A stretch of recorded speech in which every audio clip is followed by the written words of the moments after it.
Ni mtazamaji wa Biomedia, call me official Rose D, tayari katika microphone nikitaka kukuhabarisha, na leo tunaangazia taarifa ambayo alikamwa msemaji wa Dar es Salaam Young Africans ameweza kufunguka mara tu baada ya maneno kuwa mengi mitandaoni kuhusu kuachana na mkewe bidada Yasmini. Ukinichiti na kuacha hapo hapo. Karibu sana mtazamaji. Mambo yamekaaje mara tu baada ya gumzo zito kuibuka kwenye mitandao ya kijamii kufuatia kitendo cha afisa habari wa klabu ya Dar es Salaam Young Africans alikamwe kufuta picha zote za harusi katika ukurasa wake wa Instagram. Sasa hatua hiyo imezua maswali mengi, huku tetesi zikidai kwamba huenda mke wake ameamua kuachana naye na kuikimbia ndoa yao ikiwa bado changa kweupe majira ya asubuhi kabisa. Ni kwa muda mrefu mashabiki wa klabu ya Yanga lakini pia wadau wa michezo wamekuwa wakimfahamu vyema kabisa Ally Kamwe kama mtu jasiri, mtu mwenye kujiamini na asiogopa kujieleza hadharani. Na harusi yake ilipokuwa gumzo, mashabiki waliweza kumpongeza sana na kuona kama mfano wa kuigwa kwa vijana wengi, hasa kutokana na namna ambavyo alionyesha furaha, alionyesha upendo wa dhati kwa mwenza wake bidada Yasmin.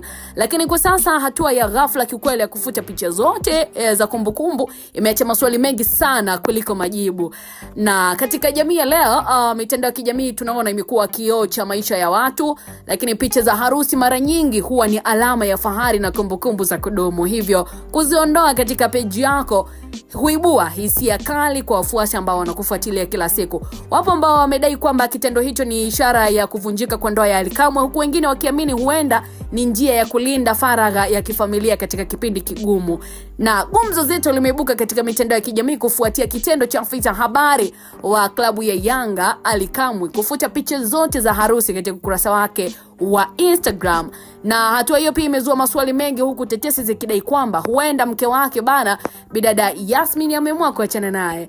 Na kwa muda mrefu mashabiki wamekuwa wakimfahamu bwana mkubwa Ally Kamwe kwa mambo makubwa mazuri ambayo amekuwa akiyafanya. Sasa vipi tena, mbona imekuwa ghafla sana kufuta picha zote za kumbukumbu? Maswali yamekuwa mengi kiukweli na watu kushindwa kuelewa nini ambacho kinaendelea. Mashabiki mbalimbali wameendelea kutoa maoni tofauti. Baadhi wanampongeza Kamwe kwa kulinda heshima yake bila kuzungumza sana, wakiamini kwamba pengine masuala ya kifamilia hayapaswi kuwekwa hadharani. Lakini kwa upande mwingine wako ambao wanasisitiza kuwa hatua hiyo inathibitisha uvumi kwamba mkewe ameamua kutoroka ndoa bwana, jambo ambalo limeibua pia simanzi na mshangao mkubwa kwa walio wengi. Kwa upande wa tasnia ya michezo na burudani, tukio hili limeweza kuwa na athari za kisaikolojia kwa Ally Kamwe ambaye mara nyingi pia tumeona amekuwa mstari wa mbele katika vita ya maneno ya mitandaoni kati ya mashabiki wa soka.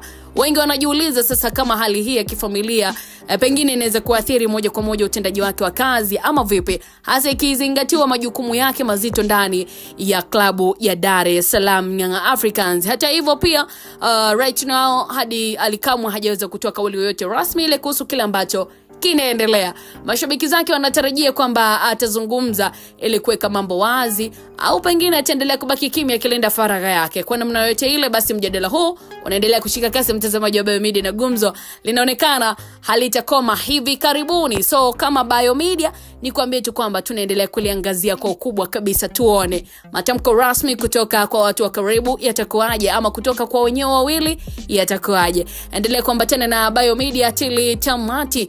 Kuna next hapo tuone update mbalimbali katika hele zitakuwa vipi. Mimi ni official Rose D, uwe na wakati mwema. Nikukumbusha kusubscribe, kushare, kulike, kucomment, itakuwa inapendeza sana. Karibu mtazamaji kwa siku nyingine na kunako habari nyinginezo.